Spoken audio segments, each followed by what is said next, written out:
Bonjour à toutes et à tous, merci d'être avec nous pour ce Face au marché consacré à Cigogne Management et que l'on a intitulé Gestion alternative et volatilité. Est-ce le cocktail gagnant? On va voir dans quelle mesure la volatilité actuelle sur les marchés est une bonne chose justement pour la gestion alternative et comment on peut en tirer profit. Pour parler de cela eh bien, et du fonds en particulier, un Cigogne Credit Opportunities, notre invité c'est Geoffrey Xurda. Bonjour Geoffrey. Bonjour Vincent. Vous êtes le CEO de Cigogne Management. Merci d'être avec nous. Vous allez être interrogé par nos deux experts. C'est le principe de l'émission. Thomas Daudeville, bonjour. Bonjour Vincent. Vous êtes fondateur de la Financière Daudeville et bonjour Sébastien Delattre. Bonjour Vincent. Vous êtes associé gérant d'Ambre Patrimoine. Voilà pour le programme et pour le casting face au marché. C'est parti.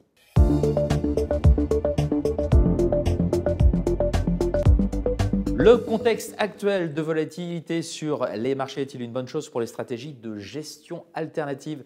C'est la première partie de ce Face au marché consacré à Cigogne Management et avec vous, Geoffrey Xurda, et nos deux experts, Thomas Daudeville et Sébastien Delattre. Avant toute chose, Geoffrey, un petit mot de présentation de Cigogne Management. Pour ceux qui ne vous connaissent pas encore, qu'est-ce que ça représente? Alors, Cigogne Management, c'est une société de gestion qui appartient au groupe La Française. Et dans cet univers de La Française, on est la brique spécialisée en gestion alternative. On gère aujourd'hui 1,6 milliard d'encours sous gestion à travers des fonds alternatifs et également des fonds UCITS thématiques. Très bien. Eh bien, c'est Sébastien Delattre qui inaugure cette émission avec sa première question.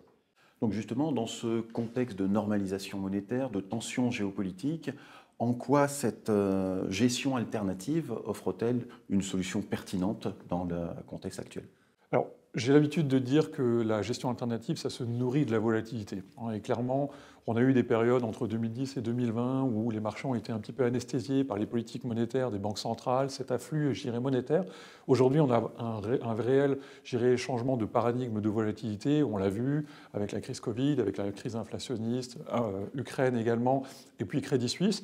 Et puis désormais, avec toutes ces tensions géopolitiques, on voit qu'on est sur des niveaux de volatilité qui sont beaucoup plus exacerbés et on pense que ça va perdurer. Alors pourquoi je parle de ça? Pourquoi je parle de ce changement de paradigme? Eh bien, tout simplement, quand on est sur des stratégies de valeur relative, eh bien, on se nourrit de ces différences de vitesse d'ajustement entre les instruments. Je prends par exemple une obligation convertible et son action sous-jacente. Ben voilà, ce sont deux instruments qui ne sont pas forcément traités par les mêmes acteurs. Et dans les périodes de dislocation de marché, on va pouvoir trouver des opportunités. Thomas Daudeville, votre question. Alors, on a évoqué la partie marché. Il y a un nouvel élément dans les marchés actuellement et qui est assez compliqué à lire, c'est Donald Trump. Alors comment est-ce qu'on fait dans une gestion alternative pour essayer soit d'anticiper, soit de profiter de la volatilité créée par les différentes déclarations de M. Trump et comment est-ce que ça se traduit dans la gestion pour vous au quotidien des fonds? Alors, je dirais que déjà, sans parler de Donald Trump, moi j'aime bien parler, je dirais, d'un contexte géopolitique, mondial, plus global, en disant que la première approche, c'est d'avoir une approche qualitative. C'est en cela que je crois qu'on se démarque. On a toujours cette vocation à avoir des positions de qualité, des positions de valeur relative dont le risque à terminaison est encadré, ce qui nous permet finalement d'être un petit peu prémunis contre tout type, je dirais, d'événements de marché. Effectivement, vous avez raison de le citer, chaque tweet de Donald Trump peut avoir une influence très importante sur les marchés financiers. Donc effectivement, maintenir un bon degré de diversification, une bonne qualité de portefeuille, des stratégies de valeur relative, je dirais que c'est tout cet ensemble finalement qui nous permet d'aborder finalement cette année et ce contexte géopolitique avec une relative confiance. Sébastien Delattre, une nouvelle question. Les corrélations entre les différentes classes d'actifs se sont-elles réellement effacées, gommées? Et qu'est-ce que ça implique dans votre gestion? Alors, assez globalement, et on est plutôt assez content finalement d'observer, mais j'ai presque envie de dire sans surprise, que la plupart de nos fonds ont des corrélations qui sont très faibles avec la plupart des grandes classes d'actifs. Alors très simplement déjà avec les marchés de taux, on a un ADN qui est assez pur de toujours couvrir le risque de taux et couvrir le risque de devise. Donc j'évite évidemment, et je ne parle pas de ces corrélations-là qui sont nulles, voire négatives. Et si on regarde par exemple nos corrélations avec les marchés de crédit, que ce soit investment grade, high yield ou avec les marchés actions, on se rend compte qu'on a des niveaux de corrélation qui sont de l'ordre de 20 à 30%. Donc ça illustre, je dirais, vraiment bien le côté diversifiant, décorrélant de la gestion alternative. Et je crois vraiment que dans une allocation globale de portefeuille, avoir 5, 10 ou 15% de son allocation sur des produits de ce type-là a du sens. Thomas. Alors, sur l'évolution récente des primes de risque, quel est votre regard, et notamment sur la partie crédit? Et est-ce que ça a offert récemment de nouvelles opportunités pour vous? Alors, vous avez raison de le signaler, j'aime bien cette question parce qu'effectivement, nous, on a un ADN qui est très centré, je dirais, sur les spreads de crédit. La plupart de nos arbitrages sont basés sur ces spreads de crédit, que ce soit dans l'absolu ou en valeur relative. Ça peut être des papiers 10 ans contre des papiers 30 ans, ça peut être entre deux émetteurs, sur lesquels finalement on va vraiment isoler ce spread de crédit. Alors, je dirais que les périodes de volatilité que l'on vient de traverser ont été très favorables. On a vu par exemple dans les mois de mars et mois d'avril les primes de risque offertes par les obligations beaucoup s'écarter versus, je dirais, la partie assurantielle, c'est-à-dire le CDS. Et ça a créé finalement une dislocation de marché. Ça a permis d'offrir des opportunités très intéressantes. Donc ce contexte, je dirais, d'écartement des spreads de crédit, très globalement, il est plutôt favorable. Alors à l'inverse, j'ai presque envie de dire qu'aujourd'hui, le niveau de crédit, il est presque un petit peu trop serré. Alors ça s'est réécarté un petit peu sur les news en fin de semaine dernière, mais on trouve que là, aujourd'hui, le spread de crédit, en tout cas sur l'indice investment grade, il est presque un peu trop serré par rapport au contexte géopolitique. On a le temps pour une dernière question dans cette première partie, Sébastien. La SEC américaine a dit par le passé qu'il n'y avait pas de définition officielle, légale de la gestion alternative. Quelle définition vous donneriez chez Cigogne ? Alors, ce que j'aime bien indiquer, c'est que ce n'est pas une opposition à la gestion traditionnelle, c'est un complément. On a des techniques de gestion qui sont complémentaires. On va avoir recours à l'effet de levier, aux positions short, également à des produits dérivés. Tous ces instruments permettent de garantir l'efficience des marchés aussi, d'accélérer aussi, je dirais, leur bon fonctionnement. Donc, je dirais que c'est un petit peu cela, notre définition, c'est essayer de générer des performances de manière régulière, récurrente, des performances qui doivent être absolues, indépendantes ou décorrélées, je dirais, des tendances des grands marchés financiers. Et je dirais que c'est ça qui est attendu, ce côté décorrélant d'une volatilité qui est encadrée et des performances récurrentes. En tout cas, c'est ce qu'attendent de nous, nos investisseurs. Bien, on en reste là pour la première partie de ce Face au marché à suivre. On voit quels sont les fondements et le savoir-faire de Cigogne Management. Restez avec nous. Quelle est la marque de fabrique de Cigogne Management en matière de gestion alternative? On est dans la deuxième partie de ce Face au marché, consacré donc à Cigogne. On est toujours avec vous, Geoffrey Xurda, et nos deux experts, Sébastien Delattre et Thomas Daudeville, qui vous posent la première question de cette deuxième partie. Finalement, on connaît assez peu Cigogne Management. Et donc, moi, je voulais connaître un peu plus votre historique et aussi le lien avec le Crédit Mutuel. Okay. Alors, effectivement, mon travail, c'est aussi d'essayer de faire connaître un petit peu plus Cigogne, puisqu'on essaye de développer nos encours aujourd'hui. Alors, notre histoire, elle a 20 ans. On vient de fêter les 20 ans de notre société de gestion, mais en réalité, notre histoire, elle débute au début des années 90, au sein du Crédit Mutuel, plus particulièrement de la filiale CIC, que vous connaissez évidemment, dans laquelle, finalement, les activités de marché qui se sont lancées au début des années 90 se sont spécialisées dans les activités de gestion alternative. Après une dizaine d'années, une quinzaine d'années de track record qui était plutôt bon, plutôt consistant, en 2004, on s'est posé la question de proposer ce savoir-faire-là à nos investisseurs, aux investisseurs en particulier de la banque au départ. Et donc c'est là qu'on a eu l'idée finalement de créer cette société de gestion Cigogne Management. Et donc aujourd'hui, on est dans un modèle que je pourrais qualifier d'un modèle de co-investissement entre la banque et nos clients, puisque 100% des stratégies qui sont mises en place par Cigogne ont été sourcées, ont été détectées par la salle des marchés du CIC, qui a donc ce rôle de conseil d'investissement. Et on va allier finalement ce savoir-faire un petit peu d'ingénierie, de détection d'opportunités, à un savoir-faire d'allocataire d'actifs qui est réalisé par l'équipe de gestion de Cigogne Management. Sébastien Delattre. Dans le prolongement de votre réponse, quels sont les fondements exacts de votre modèle de gestion alternative ? Alors, on a... Ce qui vous distingue par rapport dans l'univers de la gestion alternative, oui, on a sur la place. Je l'ai un petit peu indiqué tout à l'heure, dans la mesure où on a plutôt un ADN bancaire. Alors, on est plutôt spécialisé sur les activités de crédit, alors j'ai envie de dire obligataire, taux, crédit au sens global, pour des raisons de consommation de fonds propres un peu évidentes, dans des comptes propres de banque. Donc c'est vrai que c'est plutôt notre spécialité, c'est d'isoler les spreads de crédit des émetteurs et de les arbitrer. De les arbitrer dans l'absolu, si on pense que la tendance de long terme, elle est trop large ou trop serrée, mais également en valeur relative, un émetteur contre un autre émetteur, un émetteur contre le CDS lié à l'obligation.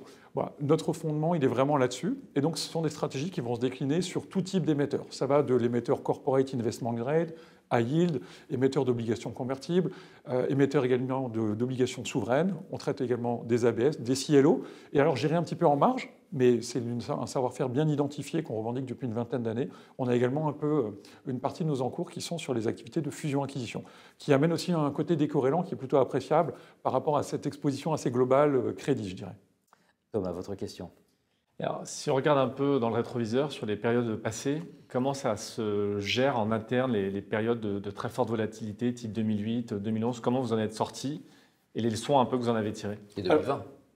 Et 2020. Et 2020, alors j'aime bien parler de ce contexte-là parce que ça traduit un petit peu toute notre histoire. Alors on a eu la bonne idée ou la mauvaise idée de lancer notre fonds phare en 2007. Ce n'était pas le meilleur timing pour lancer un fonds de gestion alternative, mais néanmoins, j'aime bien rappeler à nos investisseurs que 20 ans après, on est encore là. On a traversé ces différentes crises, on a construit avec l'équipe de gestion une courbe d'expérience tous ensemble. Et effectivement, ça fait partie de notre ADN, de notre histoire.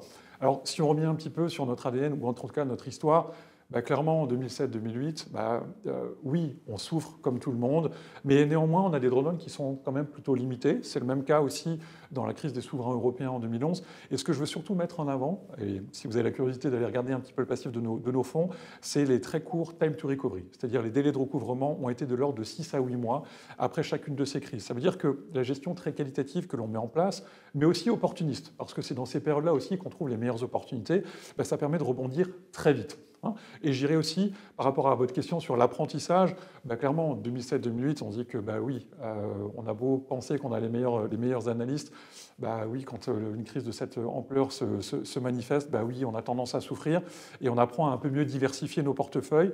De la même manière, en 2011, quand la crise des souverains européens arrive, on se dit qu'on était peut-être un petit peu trop centré sur la zone euro, qui est notre base, je dirais, première en tant qu'investisseur européen. Et là, on se diversifie plus globalement avec notre succursale de New York, avec notre succursale de Singapour aussi. Donc je dirais que c'est un process un petit peu itératif. On apprend de chacune de ces crises. Et j'ai même allé jusqu'à 2020, où, là encore, on pense avoir les meilleures idées, les meilleurs arbitrages en place. Et puis arrive quelque chose qui est presque pas anticipable. Et ça aussi, ça influe sur notre gestion dans la mise en place finalement de stratégies qui nous permettent de couvrir des risques extrêmes de ce type-là. Alors ça ne protège pas à 100% les portefeuilles, mais néanmoins, dépenser un petit peu de primes de manière récurrente pour couvrir ces risques extrêmes, ça a du sens. Et voilà, encore une fois, ça fait partie de tout l'apprentissage au cours de ces 20 dernières années. Il nous reste le temps d'une question dans cette deuxième partie, en 1 minute si possible. Comme on vient de l'évoquer rapidement, l'agilité est indispensable dans des marchés très, très compliqués. Et à l'opposé, comment est-ce que vous gérez votre approche du contrôle-risque pour pouvoir y faire face justement à cette... Alors, déjà, je tiens à mettre en avant tout le travail qui est déployé déjà par les équipes de CIC Marché qui nous appuient. J'ai parlé du conseil d'investissement, de cette relation de conseil d'investissement, mais derrière les 50 opérateurs qui nous conseillent au jour le jour dans nos idées d'investissement, il y a également 350 personnes qui sont basées sur tout le post-marché. Donc ça va du règlement livraison jusqu'à l'analyse des risques, et tous les modèles, je dirais, déployés pour la banque sont également mis à notre disposition dans l'approche des risques de Cigogne. Donc voilà, ça montre déjà, je dirais, tout le cadre dans lequel on travaille. Et bien évidemment, là-dessus, on va, développer tout un canevas d'analyse des risques. Donc ça va de taille maximum par position sur un single name, sur un rating, sur un secteur, sur une zone géographique. Bien évidemment, tout cela est décliné sur chacun de nos portefeuilles. Et puis après, il y a des stress tests qui vont être de type un écartement des spreads de crédit de XBP ne doit pas coûter plus que 30% de la VNI du fonds. De la même manière sur les marchés actions ou les marchés de taux. Donc c'est comme ça finalement qui est créé finalement le cadre de risque et qui est issu finalement, je dirais, du cadre bancaire duquel on vient. C'est tout pour la deuxième partie de ce Face au marché. On s'intéresse maintenant à la stratégie Cigogne Credit Opportunities. À tout de suite. La stratégie de Cigogne Credit Opportunities, qu'y a-t-il derrière ce nom? Quelle est sa pertinence dans le contexte de marché actuel? C'est la troisième partie de ce Face au marché avec Cigogne Management et notre invité Geoffrey Xurda, interrogé par nos deux experts Thomas Daudeville et Sébastien Delattre, qui vous posent la première question de cette troisième et dernière partie. Donc justement, est-ce que vous pouvez nous expliquer quels sont les grands axes de la stratégie de votre fonds et de ses moteurs de performance ? Alors sur ce fonds Credit Opportunities, on a voulu essayer de profiter, je dirais, du contexte d'écartement des spreads, de l'augmentation de la volatilité sur tous les marchés de crédit. Donc on développe une approche qui est multistratégie. Alors je vais essayer de les résumer assez rapidement, mais il y a quatre grands types de stratégies dans ce compartiment-là. La première sont des stratégies d'arbitrage de crédit entre, je dirais, deux instruments. Alors ça peut être deux obligations l'une contre l'autre, une obligation contre un CDS, ça peut être également un secteur contre ses composantes, mais on est sur cet univers, je dirais, de l'investissement de crédit, et on va combiner deux instruments. La deuxième spécialité, ce sont l'arbitrage d'obligations convertibles, dans lequel on va très généralement être long acheteur de l'obligation convertible, versus une patte short sur la partie action, de l'action sous-jacente de l'obligation convertible. Donc c'est ce qu'on appelle un peu l'arbitrage de volatilité entre l'obligation convertible et son action de référence. La troisième spécialité, c'est, je vais la caractériser très simplement, d'une stratégie de portage sur des émetteurs investment grade sur lesquels on va simplement aller chercher une prime de risque de crédit. J'aime bien insister sur le fait de prime de risque de crédit puisqu'on va couvrir le risque de taux sur ces positions-là qui sont en général de maturité courte. Et puis la dernière spécialité, je vous ai parlé tout à l'heure de la courbe d'apprentissage, c'est une stratégie un petit peu global macro qui vise à mettre en place, je dirais de manière un petit peu épisodique, des stratégies optionnelles qui ont surtout pour vocation de couvrir les risques extrêmes. Donc ça peut être par exemple des stratégies optionnelles de couverture contre l'écartement subi des marchés de crédit ou d'une chute assez violente des marchés actions. Voilà, ce sera simplement des stratégies de ce type-là. Thomas Daudeville. Alors, quel est le positionnement actuel du portefeuille? Donc, la répartition peut-être entre ces différentes classes d'actifs et aussi la répartition géographique qu'il peut y avoir aujourd'hui dans le fonds. Alors sur les différents types de stratégies, on aime bien avoir une base, je dirais, de portage qui amène un matelas assez récurrent de performance et qui est tout à fait appréciable. Ça va représenter entre 20 et 30% du portefeuille. Après, ça va vraiment dépendre des opportunités. Là, on l'a vu ces dernières semaines avec la volatilité sur les marchés de crédit. Il y a eu beaucoup d'opportunités sur ce qu'on appelle les stratégies d'arbitrage de base, donc papier contre CDS. Donc c'est cette partie-là qui a été un petit peu plus mise en avant. L'année dernière, on était plutôt sur des stratégies d'arbitrage de convertibles. Voilà. L'idée, c'est vraiment d'avoir une approche dynamique, une approche opportuniste sur ce segment un petit peu multi-stratégie du crédit. Et puis, je dirais que ce dynamisme-là, il se traduit aussi sur les zones géographiques. Si aujourd'hui, les opportunités se présentent en euros ou aux US ou en Asie, on a la capacité je dirais, à déployer le capital, à allouer le capital là où se présentent les opportunités. Et alors, je dirais de manière un peu épisodique, on a vu ces dernières semaines avec certain climat de défiance qui pèse sur les émetteurs américains, on a vu par exemple des spreads d'émetteurs américains émettre en euros, émettre sur des spreads assez larges, assez intéressants. Donc ça, typiquement, c'est des stratégies qu'on a pu mettre en place. Vous n'avez pas de bornes préétablies sur les différentes Non, on ne se fixe pas de bornes parce que justement, on veut vraiment garder un maximum de flexibilité dans ce compartiment. C'est son ADN. On veut vraiment qu'il ait qu'il ne perde pas cet ADN alternatif et qu'il ait cette flexibilité, cet opportunisme. Alors évidemment, on ne va pas changer 100% du portefeuille du jour au lendemain, mais néanmoins, et puis aussi parce qu'on a la chance d'être en croissance d'encours, voilà, ça nous permet d'aller déployer le portefeuille selon les opportunités qu'on va trouver. Allez, on a encore le temps pour 2 questions. Sébastien. Y a-t-il en ce moment une fragmentation de la liquidité? Et si oui, comment sélectionnez-vous vos opportunités d'investissement? Alors la liquidité, c'est évidemment quelque chose qui est très important quand on traite de la gestion alternative. Je vous ai parlé tout à l'heure du recours à l'effet de levier. Évidemment, quand on a recours à cet effet de levier, c'est important de pouvoir refinancer les positions. Donc ça, on est très attaché à avoir développé un desk de refinancement, que ce soit dans la salle des marchés du CIC et également chez nous. Donc s'assurer que nos positions soient refinançables et qu'on ne soit pas pris à un moment donné dans un stress de liquidité, c'est quelque chose qui est très important pour nous. Alors, comment on fait ça? Tout simplement, pour mettre en place des stratégies de ce type-là, les papiers que l'on va acheter, alors que ça peut être une obligation ou une action, on va les prêter dans le marché contre du collatéral. C'est vraiment comme ça que ça travaille, que ça se travaille. Donc on va emprunter du cash et mettre des titres en garantie. Donc ça, c'est la meilleure manière, je dirais, de refinancer des portefeuilles. Et puis la deuxième manière de mettre du levier, c'est simplement d'utiliser des produits dérivés, ce qui permet de s'exonérer de ces contraintes de liquidité, évidemment. Thomas Daudeville vous pose la dernière question. Alors pour conclure, c'est quand même un élément essentiel, c'est un peu notre juge de paix, c'est quelles ont été un peu les performances passées, donc vous pouvez nous parler, et peut-être dire un ou deux mots sur le max drawdown historique du portefeuille. Oui, alors peut-être déjà pour commencer, l'objectif de performance de ce support-là, c'est un objectif de monétaire plus 2 à 3%. C'est comme ça qu'il a été calibré avec une volatilité, un budget de volatilité qui doit être autour de 3%. Alors en ce sens, on est plutôt très content, très satisfait du démarrage de ce fonds. Il va fêter ses 2 ans là, de commercialisation dans quelques semaines. On va d'ailleurs approcher les 200 millions d'euros de souscription, donc je suis vraiment content du développement qu'on a pu obtenir. Et ça, c'est grâce à des performances qui sont très encourageantes. On est de l'ordre de monétaire plus 2 à 2,5% depuis la création de ce fonds-là. Et puis, parce que vous parlez aussi du drawdown, ça aussi, ça fait partie des juges de paix. C'est vrai que parfois, on a eu un petit peu la question ou la suspicion de dire, bah oui, le track record a été bon sur le départ, mais l'environnement a été porteur. Et là, d'avoir montré que le drawdown a été très encadré dans les stress de marché, dans les stress de crédit qu'on a vus ces dernières semaines, de l'ordre de moins 1%, entre moins 0,80 et moins 1% ces dernières semaines, ça montre à la fois la qualité de portefeuille, et puis j'ai additionné aussi le time to recovery très court, dont je vous avais parlé tout à l'heure plus globalement sur nos fonds, sur ce fonds Credit Opportunities, c'est de l'ordre de quelques semaines. Ça traduit bien la qualité du portefeuille mis en place et également l'opportunisme, parce que c'est dans ces marchés-là, dans ces moments d'un petit peu de dislocation qu'on a trouvé les meilleures opportunités. Eh bien, on va terminer là-dessus. Merci beaucoup, Geoffrey Xurda, d'avoir été avec nous, CEO de Cigogne Management. Merci aussi à nos deux experts d'avoir participé à ce Face au marché. Sébastien Delattre, associé gérant chez Ambre Patrimoine, et Thomas Daudeville, fondateur de la financière Daudeville. Merci à toutes et à tous de nous avoir suivis. À très bientôt pour une nouvelle émission.